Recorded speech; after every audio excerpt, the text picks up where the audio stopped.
जो लड़कियों से जितनी ज्यादा दूरी बनाए या बनाने को कहे वो उतना ज्यादा वासना का शिकार आदमी है। पिछले 10 वर्षों से मैं देश के अलग अलग क्षेत्रों में यात्रा कर रहा हूँ, जिसमें मैं माहवारी स्वच्छता प्रोग्राम को लेकर काम करता हूँ, मेंस्ट्रुएशन हाइजीन को लेकर। ये जो सामाजिक एक कलंक है मेंस्ट्रुएशन हाइजीन पर बातचीत करना, ये केवल गांव या कुछ पिछड़े इलाकों तक ही सीमित है। कुछ सॉल्यूशन है इसका? क्या हम इस सामाजिक कलंक से दूर जा पाएंगे?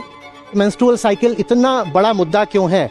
क्योंकि वो सेक्स से संबंधित है और लोक धर्म में सेक्स की बात करते ही सबके पसीने छूट जाते हैं। तो इसलिए फिर तुमने 100 तरह की वर्जनाएं रखी कि अभी अगर साइकिल चल रहा है तो किचन में नहीं जाओगी, अचार नहीं छुओगी, मंदिर में भी नहीं जाओगी। इन्फेक्शंस होते हैं, क्योंकि इस बात को लेकर के अवेयरनेस नहीं है। उस इन्फेक्शन से न जाने कितनी महिलाएं बीमार पड़ती हैं, मरती भी हैं। 50% है दुनिया की आबादी की महिलाएं, और उनके शरीर की एक महत्वपूर्ण ये क्रिया होती है। तुम इसकी बात क्यों नहीं करना चाहते हो? तुम पहले ये बताओ, तुम पागल हो क्या? अगर हम सचमुच धार्मिक होते तो सेक्स से हारे नहीं होते, पर हम हारे हुए लोग हैं, और अपनी उस हार को छुपाने के लिए हम ब्रह्मचर्य वगैरह की बात करते हैं। आपको इतना क्या डर लगता है लड़की की देह से कि पूरा ढके दे रहे हो उसको?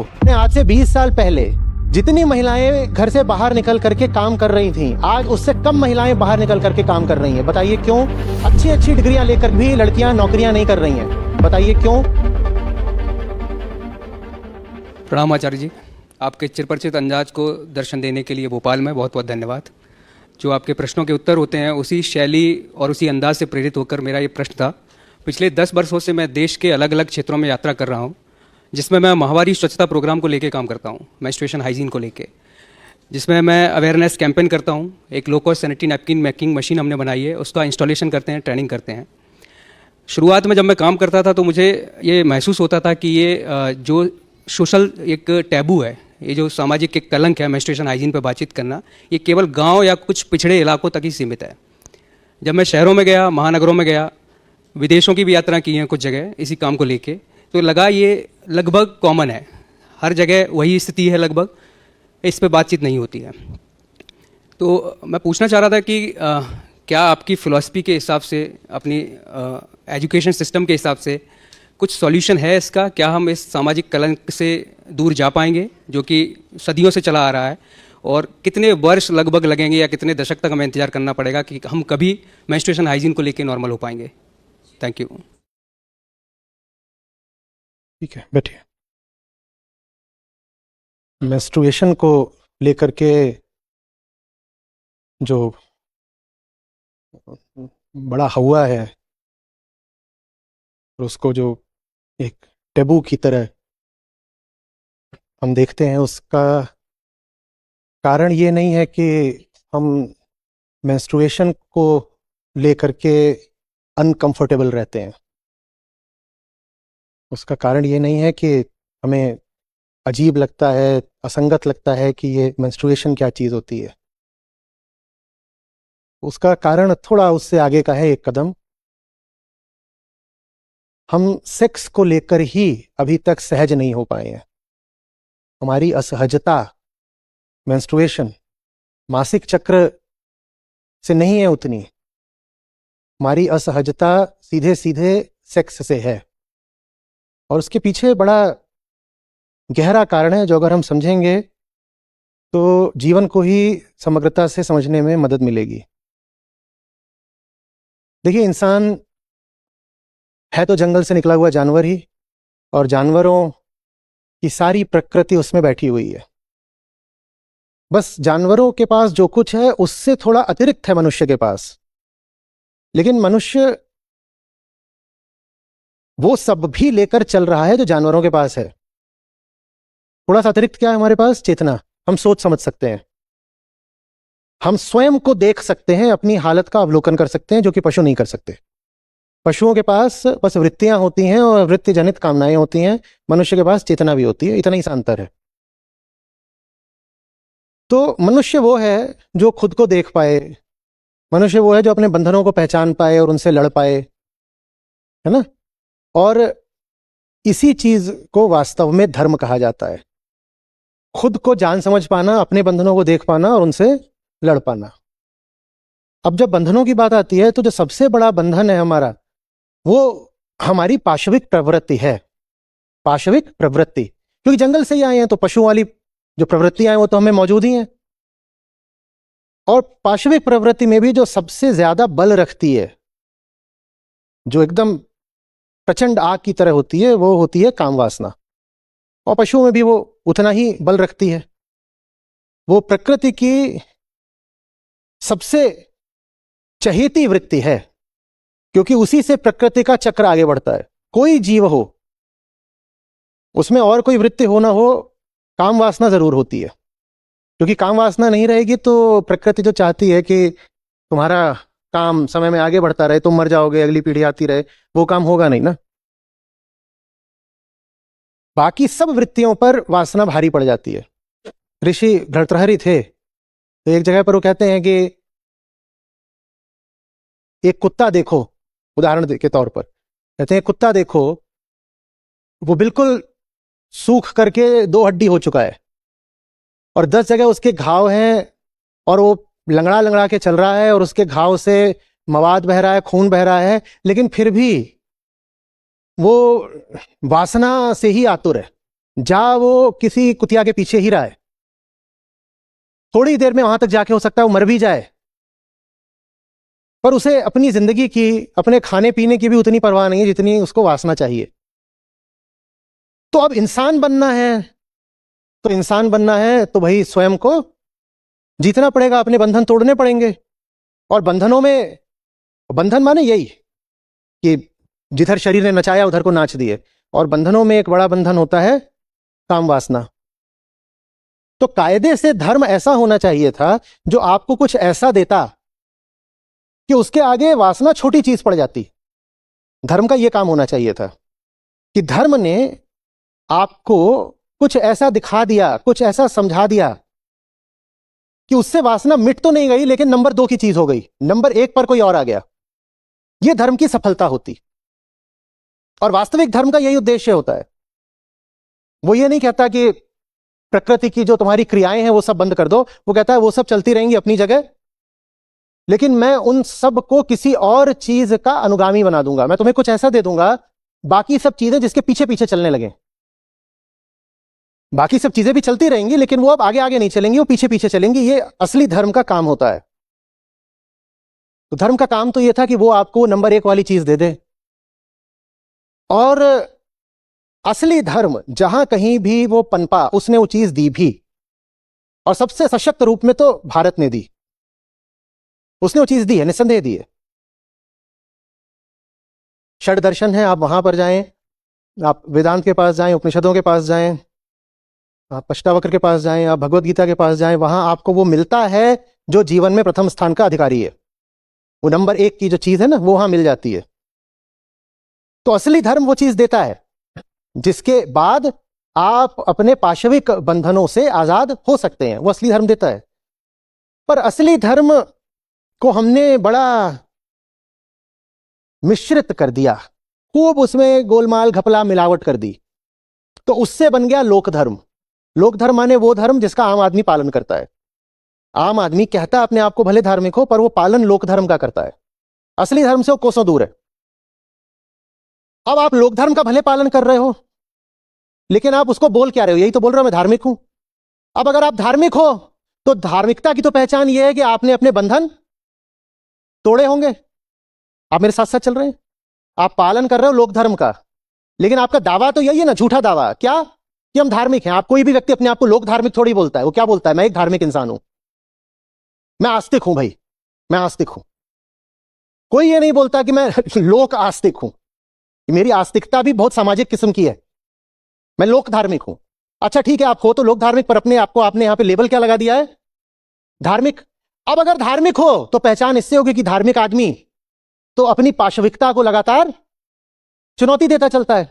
धार्मिक आदमी की पहचान ही यही है कि वो अपनी पाशविकता को लगातार जीतता चलता है। पाशविकता समझ रहे हो? जो भीतर एनिमल नेचर बैठा हुआ है, जो भीतर एनिमल नेचर बैठा हुआ है। धार्मिक आदमी की पहचान यह है कि उसको जीतता चलता है। वो विजयी रहता है, वो योद्धा है, वो संघर्ष करता है और कम से कम भीतर तो लगातार जीतता है। यही धार्मिकता है। लेकिन अब हम असली धार्मिक हैं नहीं, हम क्या हैं? लोक धार्मिक। लोक धार्मिक हो पर दिखाना तो यही पड़ेगा कि तुम भी जीत रहे हो, नहीं तो पोल खुल जाएगी। पोल खुल जाएगी ना।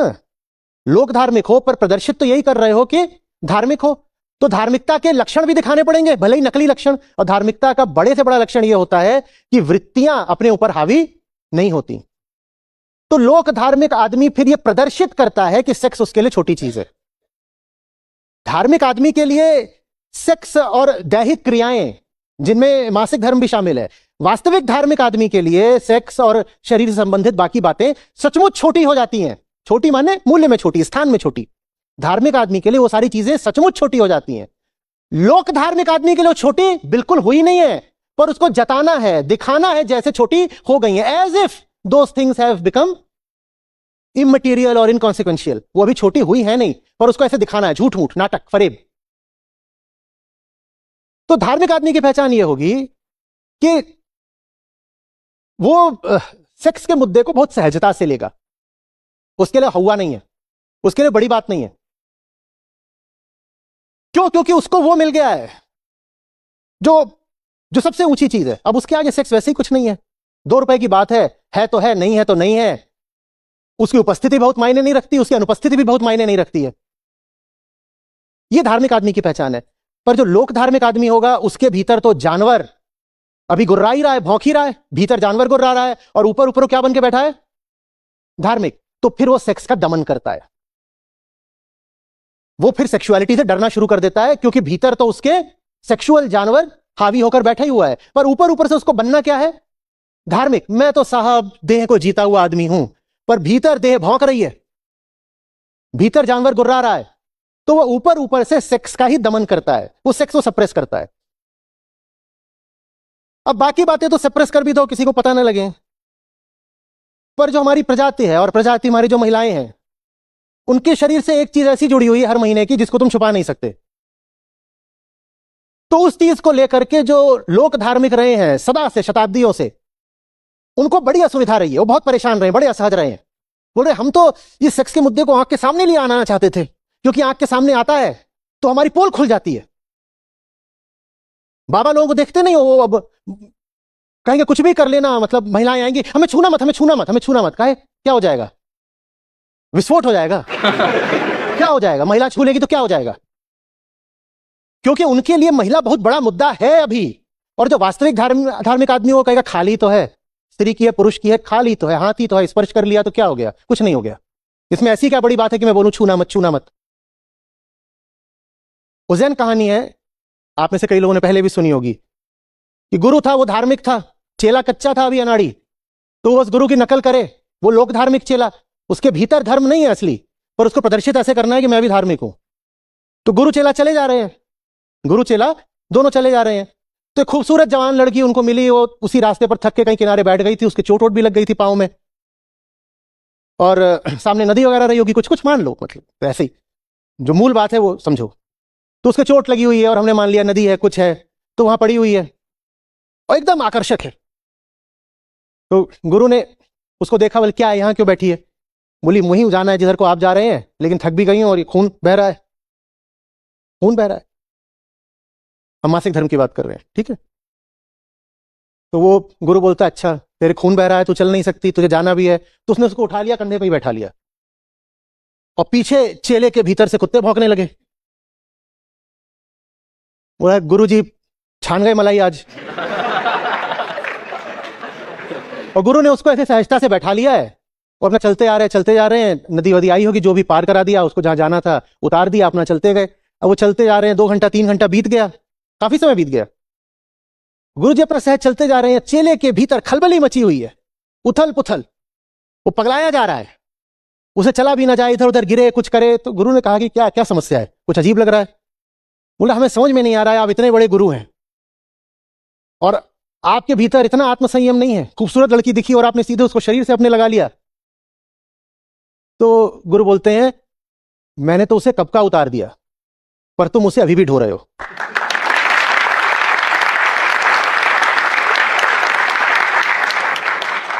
वास्तविक धर्म के लिए ये सब चीजें बहुत महत्व नहीं रखती हैं, सेक्स वगैरह। पर नारी को स्पर्श न कर देना, पर पुरुष की छाया से भी दूर रहना, वास्तविक धर्म में इन चीजों के लिए कोई स्थान नहीं है। पर लोक धर्म माने यही सब कुछ, यही सब कुछ। सबसे बड़ी बात लोक धर्म में क्या है? Sex, sex. और सबसे पवित्र आत्मा कौन है? जो कभी सेक्स ना करता हो। तो बाबा जी के पास जाओगे, वो बस एक ही चीज बार बार बोलेंगे, बेटा ब्रह्मचर्य धारण करो और वीर्य रक्षा करो। अरे भाई बहुत चीजें रक्षा करने के लिए, वनों की रक्षा करनी है, नदियों की रक्षा करनी है, पेड़ पौधों की रक्षा करनी है। समाज के दुर्बल वर्ग हैं, सताए हुए वर्ग हैं, मुझे उनकी रक्षा करनी है। और बाबा जी कह रहे हैं नहीं, तुम बस नाड़ा बांधो, वीर की रक्षा करो। क्योंकि लोक धर्म के लिए बहुत बड़ी बात होती है, बहुत परेशान हो जाते हैं, औरत दिखी नहीं कि पगला जाते हैं बिल्कुल। तो इसीलिए वो कहते हैं स्त्री की छाया से भी दूर रहो। सुना होगा स्त्री नर्क का द्वार है, ये बात सब समझ में आ रही है ना। कोई असली आदमी कभी क्यों कहेगा कि स्त्री नर्क का द्वार है? ये जरूर एक ऐसा आदमी है जिसके भीतर वासना उबल रही है, लेकिन इसको दिखाना यह है कि मैं तो शांत संयमित आदमी हूं। तो ये एक तरीका निकालता है कि कम से कम सबके सामने पब्लिक में मैं स्त्री का ना तो वर्णन करूंगा, ना कोई उसका स्पर्श करूंगा, ना उससे बात करूंगा। ये वो तरीके निकालता है। हाँ, अपने एकांत में फिर वो क्या करता है वो अलग बात है, वो बिल्कुल दूसरा मुद्दा है। समझ में आ रही है बात? ये अब दिखाई पड़ रहा है कि मेंस्ट्रुअल साइकिल इतना बड़ा मुद्दा क्यों है, क्योंकि वो सेक्स से संबंधित है। और लोक धर्म में सेक्स की बात करते ही सबके पसीने छूट जाते हैं, सबके पसीने छूट जाते हैं। हम बोलते हैं वो फलानी फिल्म है, उसे आप फैमिली के साथ बैठ के देख सकते हैं। अच्छा, तो जरूर उसमें कोई बहुत ऊंचे सामाजिक मुद्दे पर बात हुई होगी, जरूर उसमें कोई बहुत क्रांतिकारी बात की गई होगी, जरूर उसमें कुछ ऐसा होगा कि जितने लोग हैं परिवार के सब एक दूसरे से बात करें और कहें देखो ये बात करने से हमारे तुम्हारे जीवन में प्रकाश आता है। नहीं, फैमिली के साथ बैठ के देख सकते हैं। मतलब बस एक होता है कि उसमें आगे पीछे कहीं भी कोई शरीर की, देह की, सेक्स इत्यादि की बात नहीं है। ये हमारा लोक धर्म है, जिसमें कि पायसनेस का, वर्च्यू का, पुण्य का सबसे बड़ा पैमाना यही है कि तुमने अपने जीवन में देह का, विशेषकर सेक्स का दमन कितना करा है। बात आ रही है समझ में? तो इसलिए फिर तुमने 100 तरह की वर्जनाएं रखी कि अभी अगर साइकिल चल रहा है तो किचन में नहीं जाओगी, अचार नहीं छुओगी, मंदिर में भी नहीं जाओगी, अभी नहीं नहीं नहीं वो मेंस्ट्रुएटिंग वुमन है, वो ये नहीं करेगी, वो नहीं करेगी। कितनी महिलाएं मर जाती हैं क्योंकि सेक्स इतना बड़ा जबरदस्त मुद्दा है कि उनको बीमारियां होती हैं तो डॉक्टर को जाकर बता नहीं सकती हैं। मेंस्ट्रुअल हाइजीन को लेकर के प्रश्न था, इन्फेक्शंस होते हैं, क्योंकि इस बात को लेकर के अवेयरनेस नहीं है। उस इन्फेक्शन से न जाने कितनी महिलाएं बीमार पड़ती हैं, मरती भी हैं। जबकि ये एक बहुत सीधी सहज सी बात है जिसकी चर्चा करने में किसी को कोई आपत्ति होनी नहीं चाहिए। आपत्ति तो ये होनी चाहिए कि दो ही लिंग होते हैं और 50% है दुनिया की आबादी की महिलाएं, और उनके शरीर की एक महत्वपूर्ण ये क्रिया होती है। तुम इसकी बात क्यों नहीं करना चाहते हो? तुम पहले ये बताओ, तुम पागल हो क्या? तुम हर चीज की बात कर रहे हो, तुम इस चीज की बात नहीं कर रहे हो। दुनिया की आधी आबादी के लिए एक महत्वपूर्ण मुद्दा है। तुम दुनिया की आधी आबादी की उपेक्षा करके और बातों की बात करना चाहते हो। मैं क्यों करूं दूसरी बातें? तुम ये बात करो। पर आप जाइए और बाबा जी की शक्ल देखिए। आप बाबा जी से बस ये पूछ लीजिए, बाबा जी मेरा मासिक चक्र ना अनियमित चल रहा है, और फिर बाबा जी की शक्ल देखिएगा। ये बाबा जी मुझे तनाव बहुत रहता है और उस कारण मेरी रिप्रोडक्टिव लाइफ सफर कर रही है। बाबा जी की शक्ल देखिएगा। और वही चीज जो उधर से चलती है वो घर घर में आकर के हर घर की संस्कृति बन जाती है। और ये अच्छे से समझ लो, एक सीधी सहज साधारण चीज को जितना दबाओगे ना, उसे अपने लिए उतना बड़ा बना लोगे, जबकि उसमें दबाने जैसा कुछ है नहीं। उसमें ऐसा कुछ नहीं है कि उसको कहो कि let me sweep it under the carpet, छुपा दो, अरे रे रे ये कैसी बात कर दी, ये बात क्यों कर रहे हो? तो गंदी बातें होती हैं। गंदी बात क्या होती है? शरीर है, मिट्टी से वो शरीर उठता है, मिट्टी में मिल जाता है, मिट्टी है उसमें। माने गंदी बात क्या होती है? आप टट्टी पेशाब की भी बात कर सकते हो, पर रक्त की बात नहीं कर सकते। क्या है इसमें? गंदा क्या है? और वो गंदा है तो फिर गर्भाशय ही गंदा है। और गर्भाशय गंदा है तो दुनिया की सारी आबादी गंदी है। एक एक इंसान वहीं से आ रहा है, तो गंदा क्या है? पर जो उसका मनोवैज्ञानिक कारण समझ में आ रहा है ना, we are highly uncomfortable with sex itself. Why? Because sex has constantly defeated us, और हम अपनी उस हार को छुपाना चाहते हैं। अगर हम सचमुच धार्मिक होते तो सेक्स से हारे नहीं होते, पर हम हारे हुए लोग हैं, और अपनी उस हार को छुपाने के लिए हम ब्रह्मचर्य वगैरह की बात करते हैं। हारे हुए आदमी हो। आ रही बात समझ में? जिन लोगों को देखो, उदाहरण के लिए कॉलेज में भी ऐसे होते हैं, कैंपसेस में, भोपाल में थोड़े ज्यादा ही होंगे कि लड़कियों से बात ज्यादा नहीं करते हैं, और कहते हैं जो लड़के लड़कियों से बात कर रहे हैं ना, ये तो ये जिनको देखो कि वो दूरी वगैरह बना करके रखते हैं, और कहते हैं नहीं नहीं हम संस्कारी बालक हैं, हम थोड़ी घुलेंगे मिलेंगे लड़कियों से।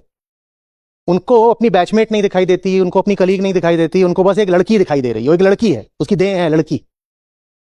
जिनको देखोगे ऐसे हैं, ये लड़कियां हैं, इनसे हमारी ज्यादा बातचीत नहीं है। इन्हीं को जान लेना क्या कि इनके भीतर कुत्ते भौंकते हैं।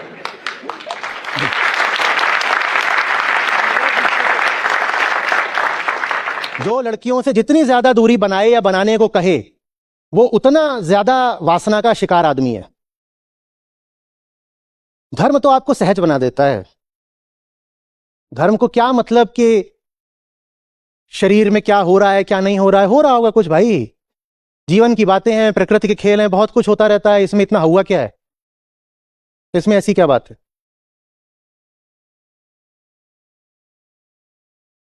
एक और कहानी है, मैंने भी कई बार कही, आपने भी सुनी होगी। अब पता नहीं ये हुआ था कि नहीं हुआ था ये सब, लेकिन बोध कथाएं हैं। कथा कथा कथा माने जो कथन के तौर पर अब चली आ रही है कि बुद्ध कहीं पर बैठे हुए थे। बुद्ध कहीं पर बैठे हुए थे जंगल में, और जंगल ऐसी जगह होती है जहां पर ऋषि भी पाए जाते हैं और चोर डाकू लुटेरे भी खूब। तो 4-5 थे, वो कहीं से किसी लड़की को उठा लाए थे, अपहरण वगैरह कुछ किया होगा, और लड़की उनसे किसी तरह जान छुड़ाकर भागी। और बुद्ध बैठे थे, वो भाग गई उनके सामने से, और लड़की को उठा के लाए थे, आकर्षक रही होगी, रूप रंग यौवन।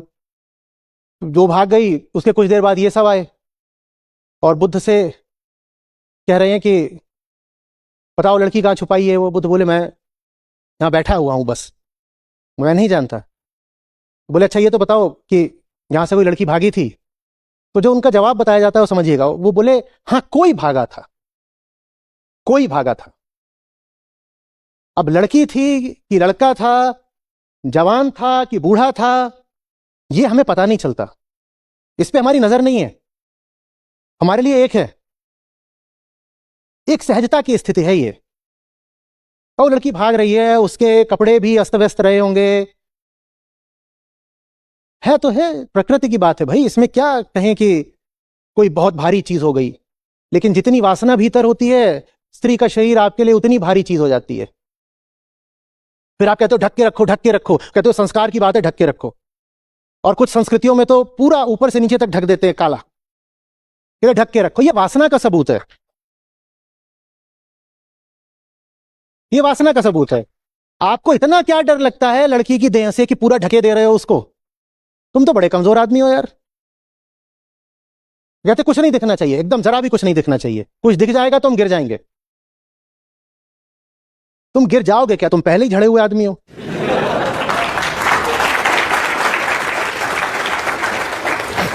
माएं बेटियों को ऐसे जा रही है, तू तेरा देख, तेरी तेरी पीठ दिख गई तेरी, तो पीठ ही तो है, सबके होती है, आपके नहीं है। कोई बिरली चीज मिली है मुझे, पीठ, पीठ में क्या होता है? पीठ तो कुछ नहीं, गधे की भी पीठ होती है।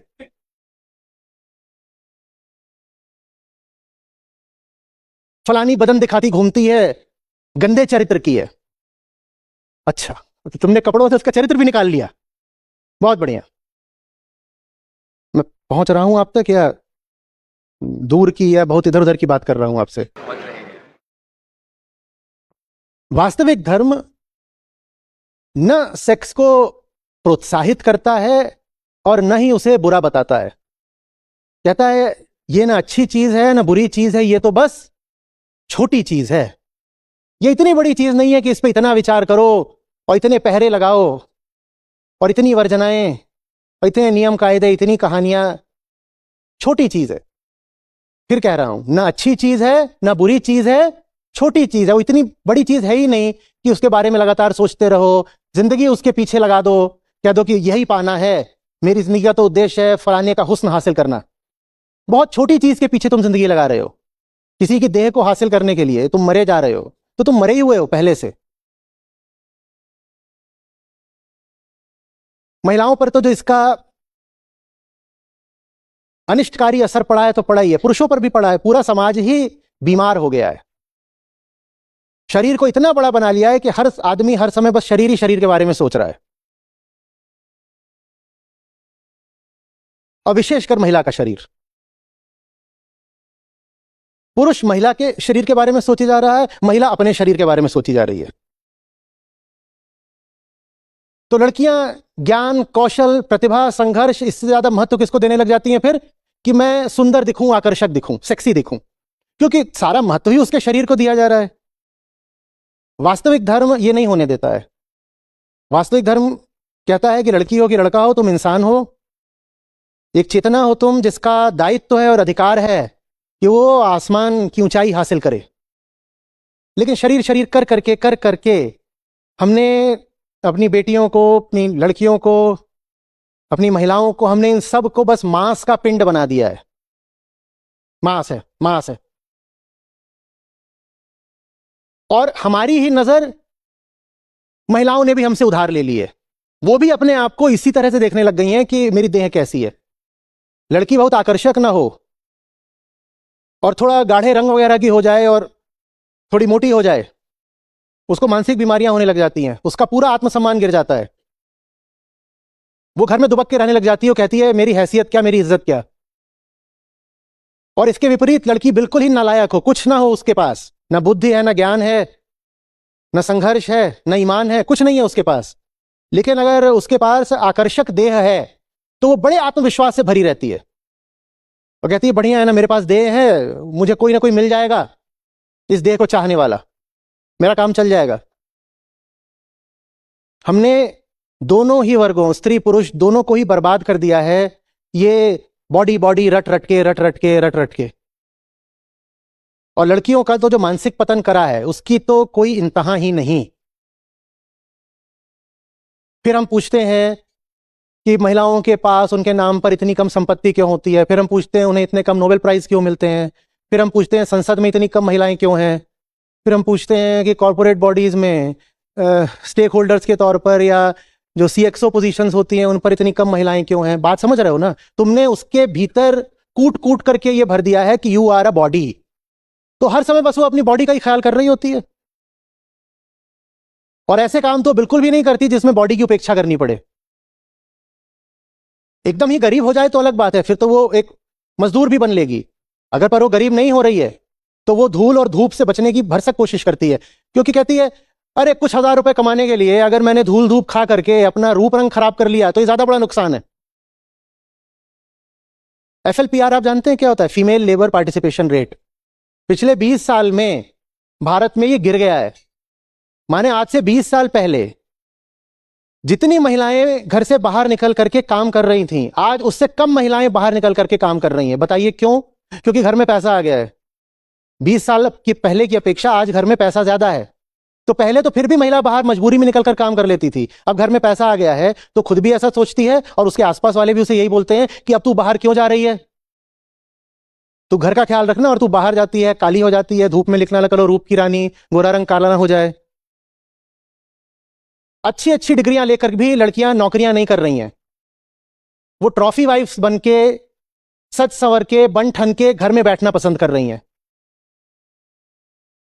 यह है वो बॉडी सेंट्रिसिटी जो पॉपुलर कल्चर ने, लोक संस्कृति ने महिलाओं के मन में डाल दी है। तुम और कुछ बाद में हो, first and foremost you are a body. तो तुम्हारी सेल्फ वर्थ भी किससे जुड़ी हुई है? तुम्हारी बॉडी से नहीं, आपकी सेल्फ वर्थ जुड़ी होती है आपकी सत्यनिष्ठा से, आपके प्रेम की गहराई से, आपके ज्ञान से, आप कितने संघर्ष जीवन में स्वीकार कर रही हैं इससे। चेहरा लीप पोत करके दूसरों को लुभाने से कोई श्रेष्ठ नहीं कहा जा सकता। अपने बच्चों में, अब जो हुआ सो हुआ महिलाओं के साथ, कम से कम अपने बच्चों में बॉडी सेंट्रिसिटी कम से कम डालिए। उसको मेकअप मत सिखाइए। मैं देख रहा हूं बहुत छोटी छोटी लड़कियां हैं, वो लिपस्टिक लगाकर घूम रही हैं, वो नील पेंट कर रही हैं। ये बहुत गलत कर रहे हो तुम उनके साथ, बिल्कुल ठीक नहीं है ये तो नाखून है ना, नाखून को रंगने का क्या मतलब है भाई? नाखून कोई क्यों रंग रहा है? मुझे तो आज तक नहीं समझ में आया कोई होंठ क्यों रंगता है। होंठ तो वैसे ही लाल होते हैं, उसको और रंग काहे के लिए रहे हो, क्यों घिस रहे हो? ये तो खाने की जगह है, तो या तो वो खाने की चीज होती है जो यहां लगाइए कि भीतर ही चली जाए। मतलब ऐसी जगह जहां से खाओगे पियोगे वहां तुमने कुछ लगा लिया है, असुविधा नहीं होती। शरीर अगर स्वस्थ है तो होंठ अपने आप लाल रहते हैं, या जो भी उनका रंग है प्राकृतिक वैसा रहेगा। तो शरीर को स्वस्थ रखो, बेहतर यह है ना, जाओ दौड़ो, जिमिंग करो, स्पोर्ट्स करो, अपने आप शरीर बढ़िया रहेगा तो होंठ भी बढ़िया रहेंगे। बाहर से लीपा पोती करके क्या मिलेगा? नहीं, जम नहीं रही बात।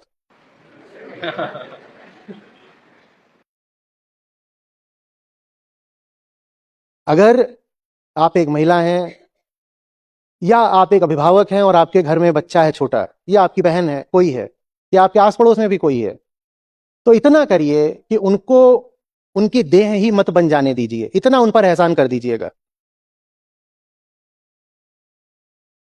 छोटे बच्चों में, अभी तो बहुत छोटी है, उसके छोटे बच्चों में लड़के और लड़की कपड़ों में अंतर क्यों करते हो भाई? अभी तो दोनों का शरीर एक जैसा ही है ना, 8-10 साल तक एक ही जैसा रहता है, तो उनके कपड़ों में अंतर क्यों करते हो? एक से कपड़े पहनाओ। बच्ची अभी छोटी है, अभी से उसके बाल बढ़ाने क्यों शुरू कर दिए भाई? क्यों उसको जता रहे हो कि तू नारी है, नारी है? क्योंकि फिर वही नारी बन जाएगी जैसी हमें चारों ओर दिखाई देती है, अबला नारी। क्यों उसको नारी बनाए दे रहे हो? उसको इंसान बनाओ, नारी नहीं।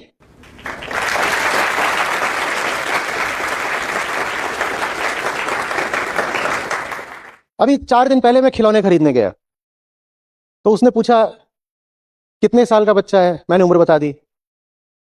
फिर मुझसे पूछ रहा है गर्ल और बॉय, मैंने ऐसे देखा, मतलब 6 साल का बच्चा है, ये तेरे लिए पर्याप्त नहीं है? तू ये क्यों पूछ रहा है गर्ल और बॉय? क्योंकि गर्ल सेक्शन अलग है, उसमें बारबीज और ये सब रखे हुए हैं। मैं कहा मुझे जाना ही नहीं उधर, है तो गर्ल पर बॉय वाले दिखा। तुम क्यों अभी से उसको बारबी बनने की ट्रेनिंग दे रहे हो? तुम उसके लिए साइंस के गेम्स क्यों नहीं ला सकते? मैथ्स की पजल्स क्यों नहीं ला सकते? एक से एक सजी धजी डॉल्स रखी हुई हैं, और सारी डॉल्स ने क्या लगा रखी है? और जितने तरीके के आभूषण हो सकते हैं वो सब उन डॉल्स ने पहन रखे हैं। और वो छोटी सी बच्ची है, तुम उसके हाथ में वो दे रहे हो, तुम क्या कर रहे हो? जहर दे रहे हो तुम उसको। देखो, जीवन की गाड़ी ना, अस्तित्व की गाड़ी ही इन दोनों पहियों पर चलती है। एक को कमजोर कर दोगे तो दूसरे पे ज्यादा बोझ आ जाएगा। एक पहिया खराब है तो दूसरा भी जल्दी ही खराब हो जाएगा। तो जो मैं बात बोल रहा हूं पुरुषों के लिए भी है। महिला को अगर सिर्फ देह मानोगे तो बहुत कमजोर हो जाएगी, और महिला कमजोर हो गई तो तुम्हारी ताकत भी चली जाएगी। तो अपनी खातिर ही सही, लेकिन उसको इंसान समझना शुरू करो, बॉडी बॉडी मत कर दो। रिश्ता दोस्ती का रखो, ठीक है, सुख चाहिए है और सुख देह से मिल जाता है, लेकिन दोस्ती का भी अपना एक अलग आनंद होता है। और लड़कियां बहुत अच्छी दोस्त भी बन सकती हैं, बस भौंकना मत शुरू कर देना।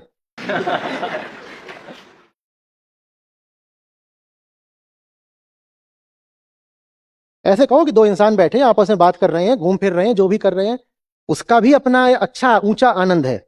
यही आनंद थोड़ी है कि I look at her as a body.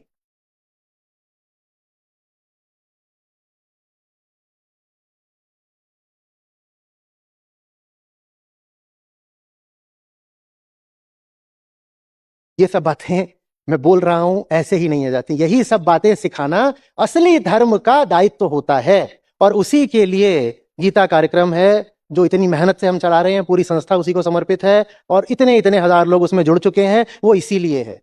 जब असली धर्म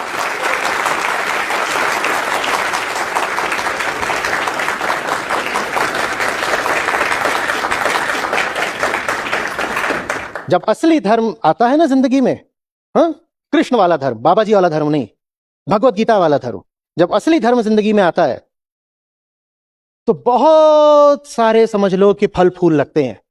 असली धर्म ऐसा है जैसे जड़, फिर बहुत तरीके के फल फूल लगते हैं, जिसमें से एक फल ये भी होता है कि ना आप स्वयं को देह मानते हो, ना महिला की देह को बहुत महत्व देते हो। ये एक फल है, और 100 तरह के फल लगते हैं, पर उस सब के सब फल आते एक साझी जड़ से हैं, जिसका नाम है अध्यात्म। और आध्यात्मिक नहीं हो आप तो ऊपर ऊपर से कितना भी दिखा दो कि हम तो ब्रह्मचारी हैं, कि संयमी हैं, कोई फर्क नहीं पड़ेगा। कबीर साहब, मेरे पूज्य, क्या बोला करते हैं? बोलते हैं कामी कुत्ता, बोलो बोलो, कामी कुत्ता 3-4, जो ही बोलना है बोलो, माने कम। कामी कुत्ता 3 रोज अनतर रहे उदास। उदास से मतलब है उदासीन, उदासीन मतलब इग्नोर करता है, उपेक्षा करता है। उदास माने उदास, वैसा उदास नहीं। बोल रहे कि कुत्ते की भी ऋतु आती है, सिर्फ तभी उस पर वासना हावी होती है। कुत्ते की भी प्राकृतिक एक ऋतु आती है हीट की, सिर्फ तभी वो जाकर के जोड़ा बनाते हैं कुत्ते कुतिया। ये हम जानते हैं, ऐसा है, सभी पक्षी सभी पशु ऐसे ही करते हैं। उनका जब मेटिंग सीजन आता है सिर्फ तब उनमें वासना उठती है, वरना नहीं उठती। तो बोलते कामी कुत्ता 3 दिन, अनतर माने बाकी दिनों में, अनतर रहे उदास, बाकी दिनों में वो सेक्स की उपेक्षा करता है, सिर्फ 3 दिन। 3 दिन माने कम अवधि में, सिर्फ कुछ दिनों के लिए वो सेक्सुअली स्टिमुलेट होता है, बाकी उसको फर्क नहीं। पर कामी नर कुत्ता सदा 6 ऋतु 12 मास। कामी कुत्ता 3 दिन अनतर रहे उदास, और कामी नर कुत्ता सदा 6 ऋतु 12 मास। ये क्यों हुआ? हम भी जंगल से ही आए हैं। कोई पशु पक्षी उतना कामी नहीं होता जितना मनुष्य है। तो तुलना करके बता रहे कि कुत्ता भी कुछ समय के लिए काम वासना में पड़ता है, बाकी समय उसे फर्क नहीं पड़ता। पर आदमी अकेला है जो 12 मास सेक्स में डूबा रहता है। क्यों? क्योंकि आदमी अकेला है जिसने सेक्स को दबाया है, दमन करा है, सप्रेस करा है। और चूंकि तुमने उसका इतना सप्रेशन करा है, इसीलिए वो उछल करके तुम्हारे पूरे जीवन पर छा गया है। मनोविज्ञान की पिछली शताब्दी की यह बड़ी क्रांतिकारी खोज थी, फ्रायड से शुरू हुई थी। क्योंकि फ्रायड से पहले जो लोक धर्म चलता था, खासकर जो यूरोप में चलता था, उसमें दमन का बड़ा महत्व था कि no no no no bad thoughts, गंदे विचार मत आने देना, गंदे विचार मत आने देना। वहां पर भी जो चर्च था, पादरी प्रीस्ट, ये सब ऐसे ही कहा करें, नहीं नहीं bad thoughts, avoid bad thoughts, avoid bad thoughts. तो बैड थॉट्स का क्या करना है? बैड थॉट आए तो बोलो दबा दो। फ्रायड ने कहा जिस चीज को दबाते हो वो 100 गुना बढ़ जाती है, जिस चीज को दबाते हो वो 100 गुना बढ़ जाती है, मत दबाओ, मत दबाओ। हाँ, इतना कर दो कि उसको कभी 1 नंबर का स्थान नहीं देंगे। जीवन में जो कुछ भी है सब नंबर 2 3 4 5 से शुरू होगा। 1 नंबर का स्थान तो उसको ही देंगे जिसको वेदांत सत्य बोलता है। सत्य, आत्मा, ब्रह्म, जो भी बोल लो, तुम्हारे लिए उसका जो भी अर्थ होता हो, सच्चाई, मुक्ति, आनंद, जो भी कहना चाहो, पहले नंबर की जगह उसको दे देंगे। बाकी पीछे अपना पूछ की तरह लगे रहेंगे, हमें फर्क नहीं पड़ता। दबाने से तो मामला और बिगड़ना ही बिगड़ना है। अब आप कहते नहीं नहीं, कई ऐसे होते हैं। उस सिनेमा हॉल में उनके बगल में, जो क्या हो गया, पिक्चर देखने गया था, पूछ रहा हूं क्या कहानी थी, बता का ही नहीं रहा है। बोल रहा बगल में एक हॉट लड़की बैठ गई थी। बोले एक पिक्चर वहां चल रही थी स्क्रीन पे, एक यहां चल रही थी, और ऊपर से 1-2 बार कोहनी छू गई। बोले ऐसा झटका लगा 440 वोल्ट। ये दिखा ऐसे रहे हैं जैसे इन्हें कोई फर्क नहीं पड़ता, पर इनके दिमाग में लगातार यही यही चल रहा है, लड़की लड़की लड़की, देह देह देह, सेक्स सेक्स सेक्स। जिस चीज का दमन करोगे वो तुम्हारे जीवन पे छा जाएगी। दमन की जरूरत नहीं है, समझने की जरूरत है। दबाओ नहीं, समझो, जानो, जानो। उसी जानने का नाम वेदांत है। जानना है मुझे, बोधो अहम, बोध ही मैं हूं। न सिर्फ मेरा स्वभाव है बोध, मैं बोध मात्र हूं, बोधो हम। मैं जानूंगा, मैं दबाऊंगा नहीं, मैं जानूंगा, उसके बाद जो होना होगा अपने आप होगा। और जानने से यह पता चलता है कि जिसको पहला स्थान देना है वो कौन है। मैंने अभी कहा था कि उसको ब्रह्म भी कहा जाता है। तो जानने से जब आप जान जाते हो कि पहला स्थान किसका है, तो उसको कहते हैं वास्तविक ब्रह्मचर्य।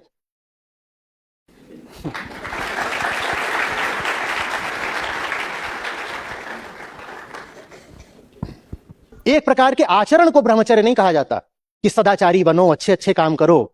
ये सब 2 कौड़ी की बातें हैं और इनसे बहुत दुख पैदा होता है।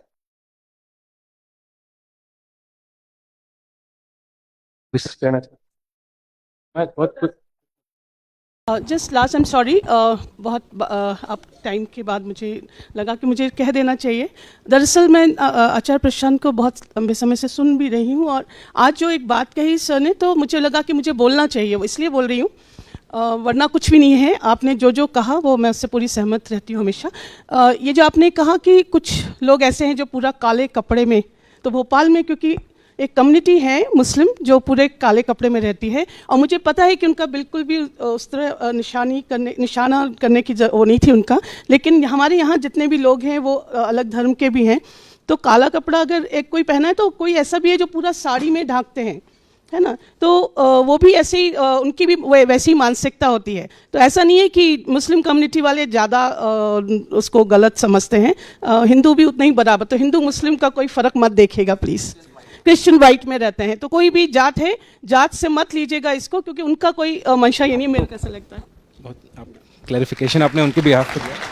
मुझे जो कहना होता है ना, वो मैं खुद ही समझा लेता हूं आमतौर पे। और जब मैं सबकी बात कर रहा हूं, जब मुझे सुनने वाले सब हैं, तो डांटूंगा भी मैं सबको ही। मैं डांटने में फिर भेदभाव नहीं करूंगा कि मैं एक समुदाय को ही क्यों डांटूं और दूसरे को क्यों ना डांटूं।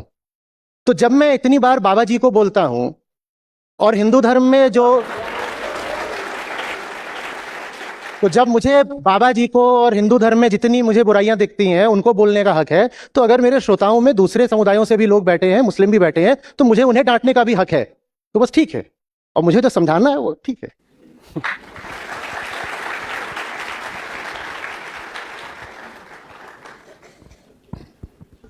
Thank you so much, Acharya Prashant sir, for sharing your profound wisdom with us today. We are truly blessed. मेरा नाम देवदत्त है और मैं आचार्य जी को मतलब लगभग 2.5 साल से सुन रहा हूँ। 2 साल से कम्युनिटी से जुड़ा हुआ हूँ। उनको सुनने के बाद बहुत सारे जो हैबिट्स थे वो ड्रॉप किए, क्लैरिटी आई, डर कम हुआ, जो सीखने की एक चाहत रहती है या फिर क्यूरियोसिटी जो रहती है वो फिर से आई है जीने के लिए। इसीलिए मैं चाहता हूँ कि आप सभी लोग इस यात्रा में जुड़े और एक नया जीवन पाए।